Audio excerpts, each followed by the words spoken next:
You may have realized that being healthy feels different than it did in the past now that you're over 50. If you want to maximize your health potential but don't have time to read through overwhelming pages of Google links, this is the show for you. Welcome to Healthy Tips After 50. We love doing the research, finding solutions, talking to health experts, and learning what works and what doesn't. Now, your host. She spent the last 25 years dedicated to feeling her best and is here to share her best findings with you, Susan Rosen. Hello, everyone. This is your host, Susan Rosen. And today, as I always say, I have a very interesting guest. And his name is Dr. Stan Goldberg. And he is actually a fellow Northern Californian, just like I am, which is very unusual. So welcome, Stan, and tell us a little bit about yourself and why we should be interested in you. Well, the last question, I'm not sure why you should be interested in me. Yeah, I'm just teasing. I know. People might be interested, though, in some of the things that I found out about senior moments. Just a bit of background about myself. I taught at San Francisco State for 25 years. The area that I specialized in was communication disorders. And these were of, children, adolescents, adults. I was the director of the program for a while, director of the clinic. And what was especially interesting to me was trying to understand how people learned new behaviors, because that was the whole ball of wax. If you're a therapist, whether it's a speech language pathologist, that's what I was, or counselor, psychotherapist, it doesn't make a difference. What you're trying to do is you're trying to get people to change. And the question is, how do you get them to change? And a prior question is, what is it that they want to change? And how do you go about facilitating that? So I retired when I was 57. I had prostate cancer. But that was secondary to the reason that I retired, was I was having significant memory issues. Yes. And I didn't realize that at that time. There's a thing called REM sleep disorder. A lot of people have it and don't realize it, don't even know what it is. So very briefly, there's a part of your brain that allows your body to be paralyzed when it sleeps. You're having these incredible nightmares that you're running or jumping in some place. Well, if your body remains paralyzed as it should, you don't act them out. Well, the body is a little weird. It acts them out. And the problem with that is I would flail at night and hit my wife. That's nice. So that became the reason that this might be something I want to deal with, rather than keep being suspected of being a spousal abuser. So I found out that, yes, this was a disorder that often resulted in memory loss and other problems with memory. So I started looking into that. And at that point, I was just basically interested in, how can I take care of this issue? How can I, remember a birthday party that I had no recollection of? This was a birthday party. People came from around the country. I have no recollection of. I don't even know who was there or what I ate. I'm sorry, I don't mean to laugh, but I have some of those kind of memories myself, or non-memories. We do. And they all were related to sleep. So I began to understand that there was a lot going on that I didn't quite understand. And then I have a good friend of mine lives in North Carolina. And this was when Halley's Comet was circling the Earth. So it was visible everywhere. And he was an amateur astronomer, and he's explaining everything to me about the comet. And he says, this is, I said, well, Rich, how far is it away? And he said, over 6 million miles. And I went, wow. is that from here or your house? I thought about it. I said, what am I, nuts? That's the stupidest thing I've ever said. I Did he realized think you were kidding? he did. Oh, And good. when he sees this video, he'll realize that I wasn't. But the issue then came to me was, why would I say that? Yeah. I think of myself as a reasonably intelligent person, yet I made it, I said something that was just inexcusable. So that started my interest in senior moments and what they are. I looked at the literature. Mm-hmm. First, I looked at the popular literature, Mm-hmm. and there was not that much written on senior moments. And Mm-hmm. what was there, 99% of it looked at it as a joke. These were funny things. This is something you should laugh at. There was even some that looked at it as strange as it sounds, as a way of reinforcing your religion and your Huh? I Okay. won't bother going Yeah. into, but so there was nothing there that really that made any sense. So I started looking at the research literature, Uh-huh. scholarly works, and was virtually nothing on senior moments. Wow. I started looking more, and I was counseling caregivers, past, Mm. and these, the issues kept coming up. So what I began to realize is that there is something about senior moments that that goes beyond something that's laughable. Yeah. A, a, a woman who, a grandmother who calls her grandchild, her favorite grandchild, by the wrong name. There's nothing there's nothing laughable No. either to the No. grandchild or to her. No. So I started looking at what's going on here, and what I found is you had a group of things that I called myths, and then you had instances of senior moments that you say, well, yeah, this looks like this and this and this, and they had something in common. So that's when I started looking at that. So that's not necessarily a brief background, but that's got me interested in looking at senior moments. Yeah. No, and that makes so much sense, because I'm assuming that there's probably not just one reason, right? It may have the same thing may happen in the brain, but there could be a lot of different things that bring it on. Yeah. Well, let's look at types of senior moments, because that was another one of the myths. You treated all senior moments as the same. And if you do that, that's like, well, you know about nutrition. That's like saying, well, let me see. I have a fatty piece of steak. I have kale. I have whole wheat bread and a pound of lard, and they're all food. Well, right. If they are, but what does that tell you? It's the same thing with senior moments. Yeah. They're different. I'll just very briefly list each of them. So the one that's common to everybody is you forget names and numbers. You can't quite remember it. So that's one thing. The second one is, I'm sure people who continually repeat stories or ask the same question over and over and over again to become the butt of jokes. That's another type of senior moment. A third is misplacing objects. Yes. Your keys, my wife goes through, losing her glasses 10 times a day. And I always nod my head and say, look in your pocket, it's always there. You also have another type of senior moment where you're substituting words. So, so you want to say one thing and something. I do some of that. Yes. Yes. Yeah.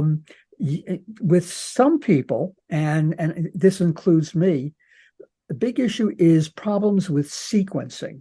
So I'll give you an example. I'm sitting down at my computer and I'm working on something, and I decide to get a cup of coffee. So my office is on one level, the kitchen is on the upper level. By the time I get up to the kitchen, I go, why am I here? What am I supposed to do? Okay. The same thing happens often when, let's say, I am writing and I cut out a section I want to move. else, Uh-huh. and cut out, and you try to move it, and you go, wait a minute, what did I cut out? Where was it supposed to go? And you end up losing massive amounts. Yep. But Yep. that's another type. Um, for a lot of seniors, there's a difficulty in completing tasks. So, Yeah.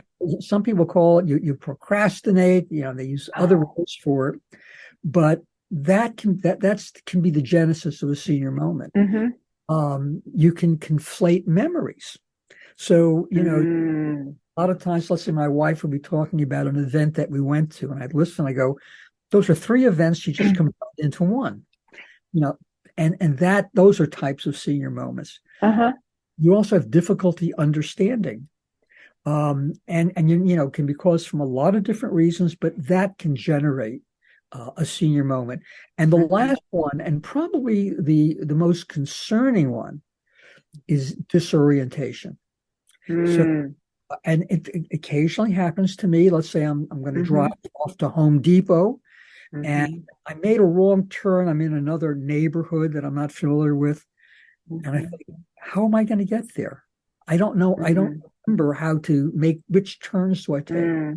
So those are 9 types of senior moments.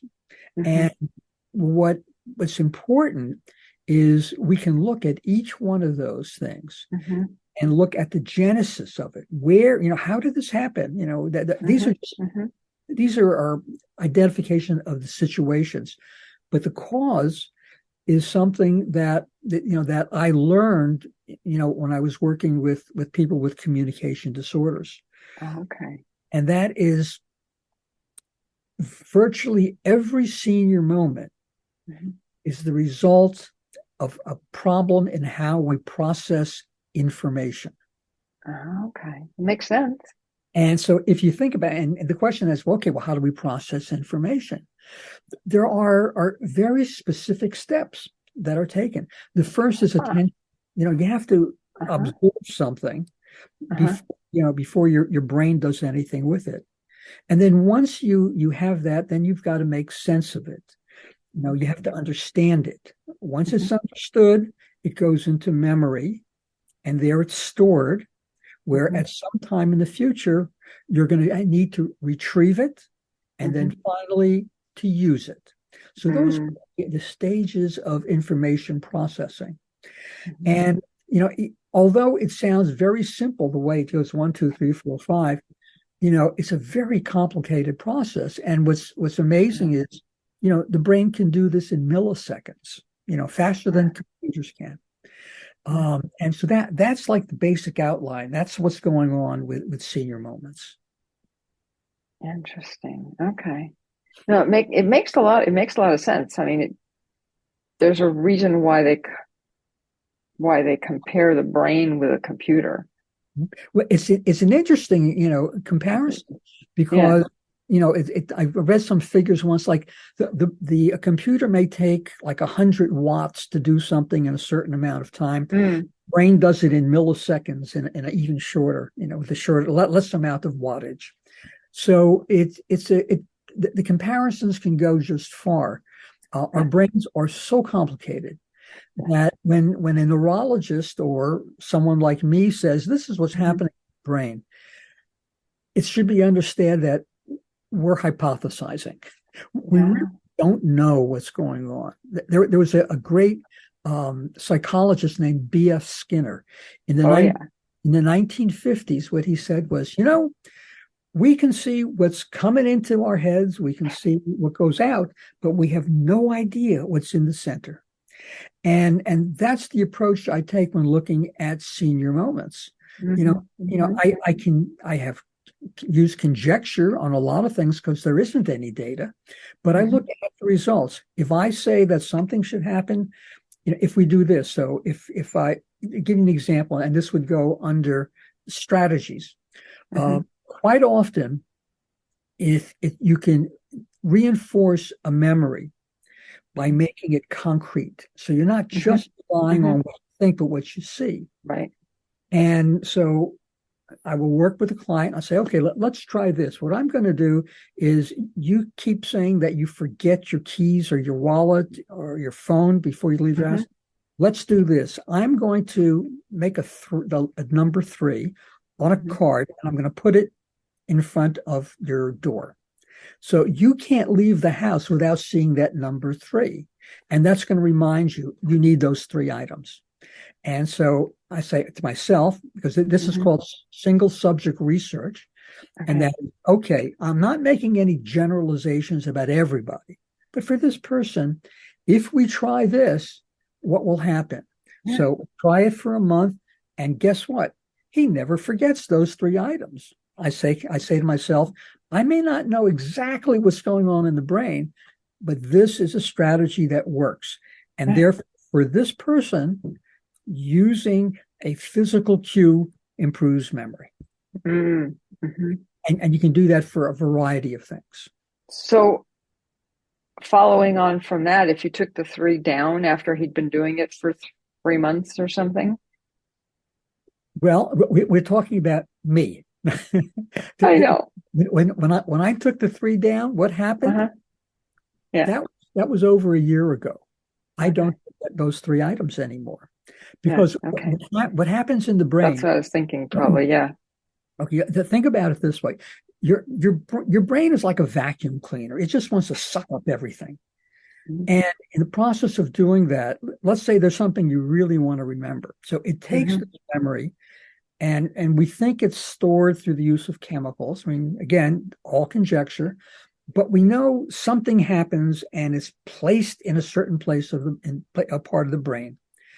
Well, with memory, unless it's an incredible traumatic event or something unbelievably strong, that memory tends to fade over time. Okay. But you can reinforce it. If you continually reinforce it for a period of time, that fading process becomes less strong. And then eventually it is so firmly planted that you don't lose it. And again, to give you an example with myself, again, I did this for 3 months. It would not, the sign was there. People thought I was nuts. Yeah. Why do you have a 3 on your door? But what happened was, every time I left the house and I saw that 3, that memory that I needed to leave with 3 things in my pocket, not only in my pocket, but I also put my cell phone always in my left pocket, in my right pocket, or my keys in my wallet. Okay. So even when the sign was down, as I was walking out of the house, intuitively, I would check my pockets. I was going to say, yeah. I don't lose items like that anymore. Okay. That's it's interesting. What came to mind for me is something that I memorized because I used it so much, decades ago, which was my driver's license number. Mm-hmm. Somebody asked me what my driver's license number is, I can just say it, without a problem. If I stop and think about it, then it can be, sometimes I'll miss a number or 2. But if it's just like out of the habit kind of thing. Yeah. And you probably can do that with your zip code, right? Oh, yeah. Okay. Well, I'll tell you a funny story about a zip code. And this was actually it was going down close to where you live. And, you have to give your zip code when you use your credit card with the gas machines. So remember, I've lived in the same house now for over 40 years. Okay. I use the credit card. I've got a line of cars waiting. I'm sure. Put my credit card in and it asks for the zip code. I can't. No. Yeah. No matter how hard I tried, it doesn't come there. Okay? So the question then became, okay, here's an example of a memory not working. Why? Why did this happen? Well, when we look at senior moments, we always want to think about, is this something serious? I mean, is this telling me something about how my brain is not working, or is this just a laughable event? So I started looking at what was going on prior to not being able to remember the zip code. Well, Okay. I had a difficult night. I was exhausted. Did not sleep well. I had Yeah. 7 different things I was trying to complete.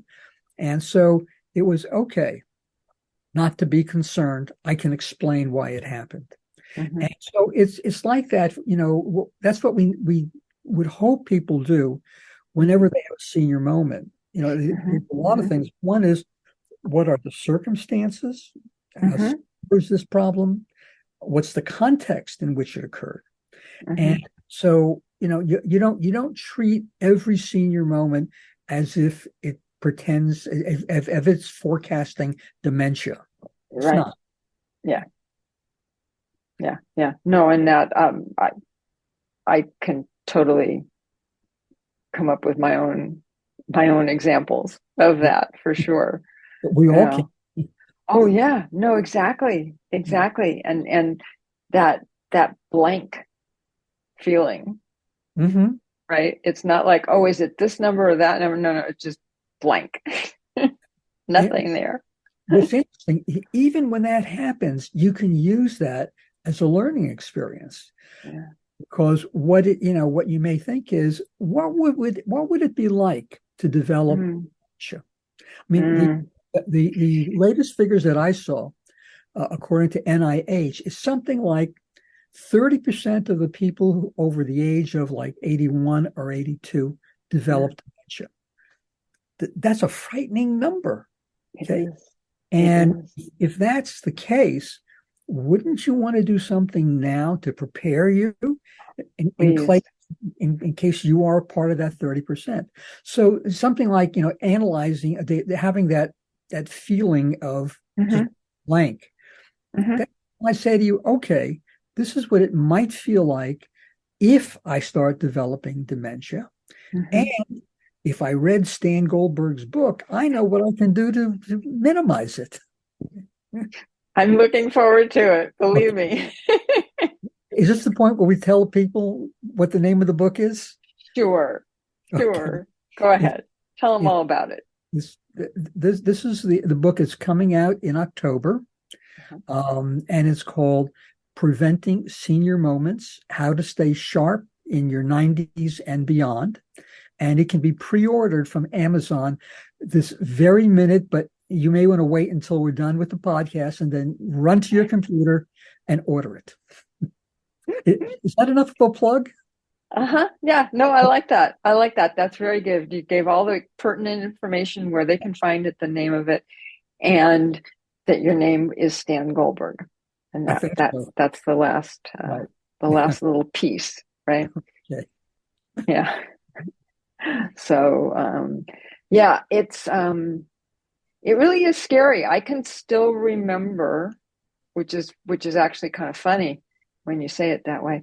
Um, um, I don't know, I guess it was in the middle of the lockdown and I was driving and I hadn't been driving around very much and I was driving in a neighborhood that I used to live in Oakland, I think it was, might have been Berkeley. And got to a certain point and I was like, oh my God, I don't know which way I'm supposed to go. It's like it didn't even look familiar. No. Yeah. It was like I was in a totally different place. I've been there. Scared the shit out of me. Yes. Yeah. It absolutely it happened. It happened to me. This was years ago when my son went to school at the University of Arizona, Ah, and yeah. and we Tempe? no No, different Tucson, one. Oh, Tucson. Tucson. Okay. So we went into a mall. It's just one of these huge malls, and I don't like malls. They're just too big and too noisy. But he wanted to buy something, and I needed to buy something. And I said, okay, I'll meet you back here, when Uh-oh. in 10, 15 minutes. And I didn't realize that there was like 10 entrances to Oh this no. building, and they all looked the same. Uh-huh. So, I panicked I because bet. I couldn't find him. Yes. And I knew he was worried about me Yeah. because, I mean, where Right. did my father Yes. go? Yes. Yeah. So that happens. One of the things that occurs also is, although sometimes we make fun of senior moments. Mm. There are times when we need to take them very seriously. I'll give you an example. My mother would come out and visit us here in San Francisco, usually once or twice a year. And I came home one time and I didn't see her, she wasn't going to walk anywhere. She wasn't going to, and I just couldn't find her. And we have a deck in the back of the house that goes down into a forested area. Oops. And, so I came and I looked and I didn't see her anywhere. I went out on the deck and I saw the gate open. And so I panicked. And, I looked and here came my mother from behind a tree and she was holding branches and leaves and sort of walking up. I said, "Mom, what are you doing?" She said, "The forest looks so messy from inside, I decided to straighten it out." I said, "Mom, it's a forest." Okay. Great story for parties. Everybody loved it. Everyone in the family said, yeah, But scared the shit out of you, right? Yeah. It did. But what was worse is when she died. At that point, we were only seeing her once, twice a year. When she died, all of her friends came up to me and started telling me stories about my mother's getting disoriented. Oh, no. Although she was pretending that it was just a senior moment. And I probably found it convincing or convenient to believe the same thing. It was an early indication of a beginning of dementia for her. So, when we look at senior moments, we need to think about them not as anything that's absolutely certain or it has no variation. You need to look at each one individually. And I think also for so many of us, as we've gotten older and then our parents get older, right? Like you're talking about. My mother started having issues. She wasn't driving quite so much and she wasn't, she wasn't feeling well. So she wasn't getting out a lot. She was living in LA at the time. And she started hearing other people that were talking about her. And they wanted, and they wanted to kill her. Oh. And, and it's like half the time she was fine. And actually brought her up here, moved her up here to the Bay Area.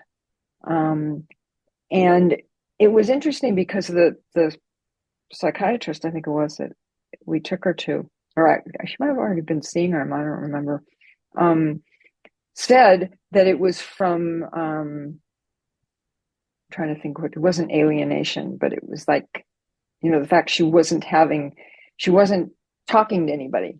Disassociation? No, just like not like relation. Loneliness. Yeah. Kind of. Right?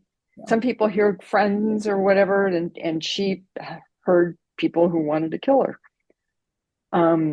But that was their whole thing, was that was what was creating it. Which I thought was kind of interesting. It didn't help to bring her up here. She just got more scared. It also is probably an explanation when someone really doesn't know what's going on. I've heard this a lot. I've heard psychological explanations for things that are occurring when we know physiologically something is going on, and they don't know why. And and I've experienced auditory hallucinations because of my REM sleep disorder. Now, I'm not angry at anybody. I don't feel someone is coming in to harm me. But if I start hearing noises, I go, okay. Whatever is going on physiologically is producing these sounds. And that's what it is. So, I'm sure that that a psychological condition or event may be a precipitating element for hallucinations, but I think it's more beneficial to start looking at what's going on neurologically. And I don't think we're very far into that of understanding. I don't. Yeah, I would agree. I would agree. Yeah. Yeah, and whatever it was, she didn't. Whatever they tried didn't work. So, anyways, yeah. So she had enough, and she took it in her own hands. Anyways, so yeah, there's so much we don't know, as you said. I think that we know a lot more than we used to. Yes. But when it's this big and you now know this much instead of that much, Well, interesting. It doesn't produce a sense of helplessness in me. No. It says, let me see if I can find alternative ways of what's going on. And that's when I revert back to B.F. Skinner's black box. Right. I mean, if I'm working with someone who is embarrassed because of senior moments, I don't need to know physiologically what's going on as long as I can test out different strategies that work to reduce the influence of that. And in the book, there are 8 strategies that people can use, and it's all laid out, so it's very simple. I'm sure we don't have time to go over all of them, but let me just a couple real quick. Okay. One of the best strategies that I found that works tremendously is very simple. It's slowing down. Yeah.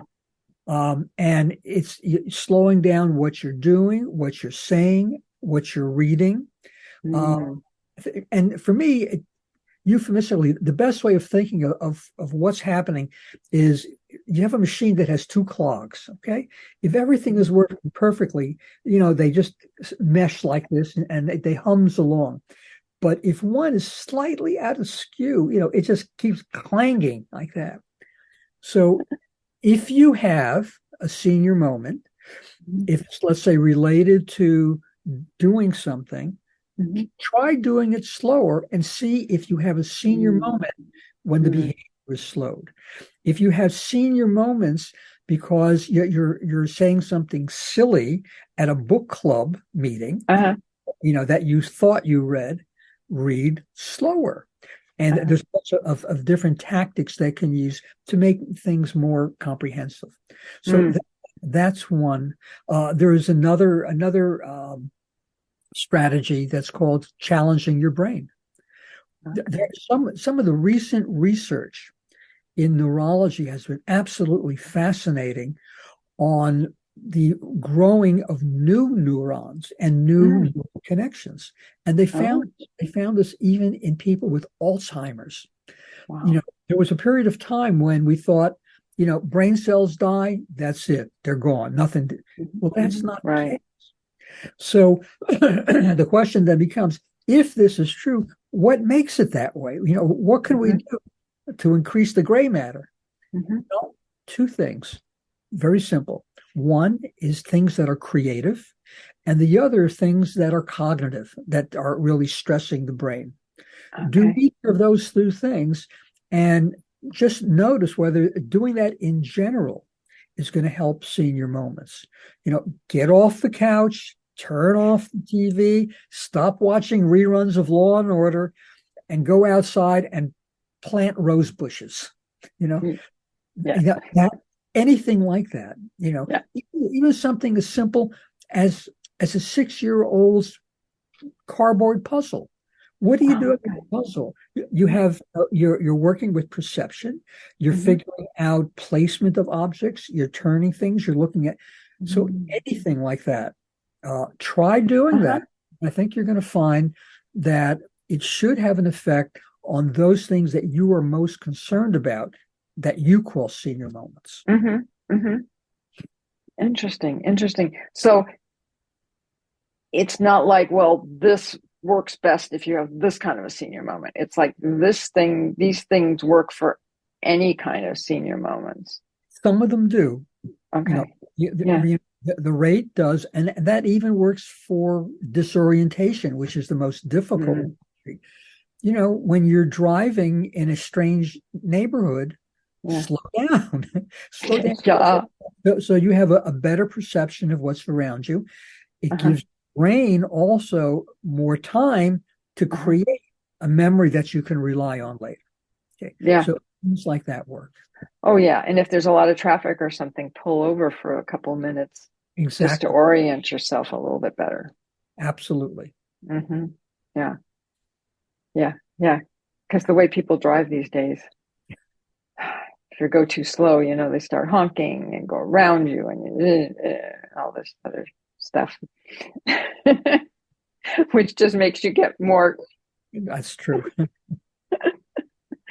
But that's from living in big cities, right? We're in Florida. Yeah. Yeah, that's true. That's true. Yeah, that's why I stay away from Florida. Um, but all of that being said, yeah, so that's, well, I'm sorry, just so many things to think about. Mhm. You And haven't seen your moment. well, I'm always having senior moments. Just ask my husband; he'll be happy to tell you.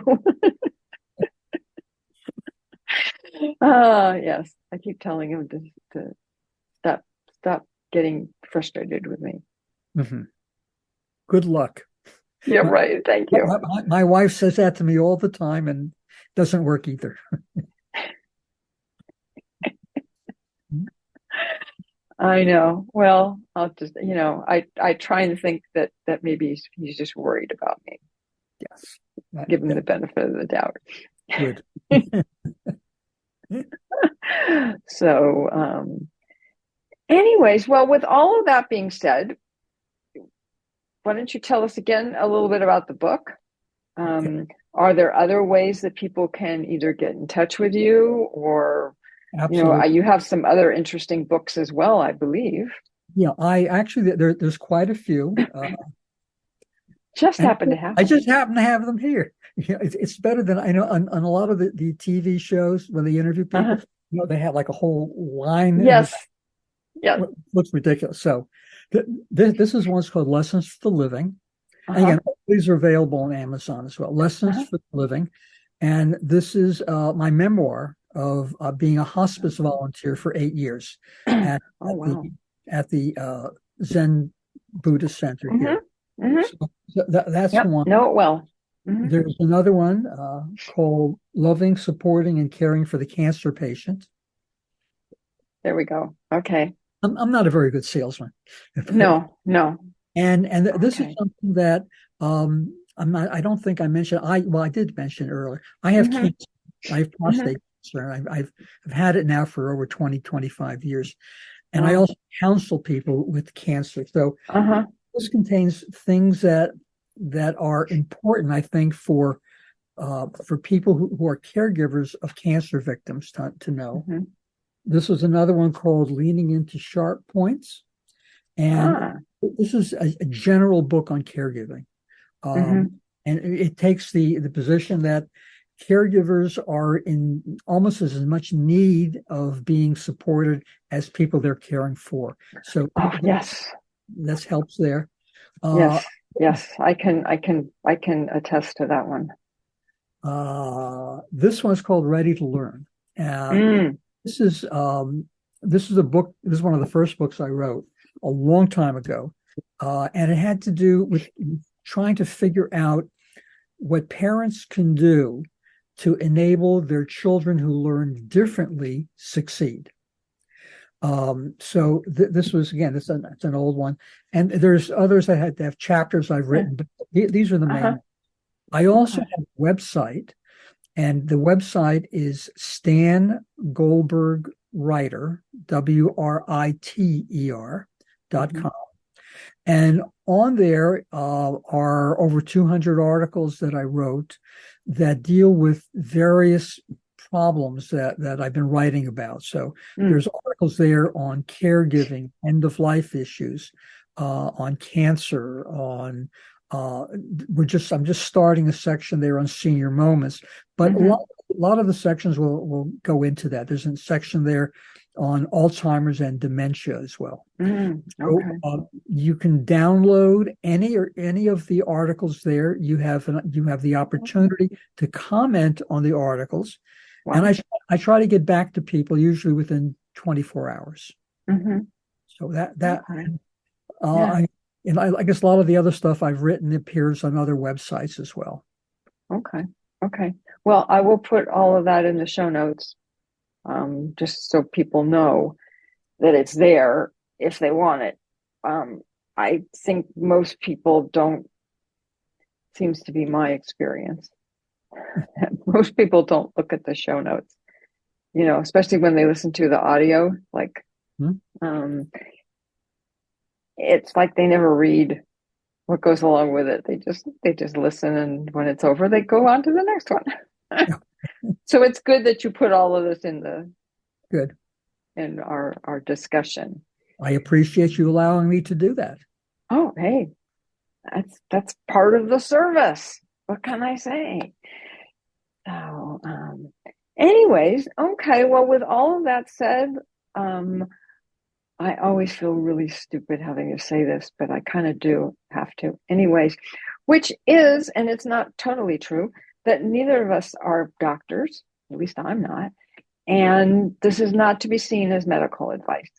Absolutely. So if you are having problems, please go see someone.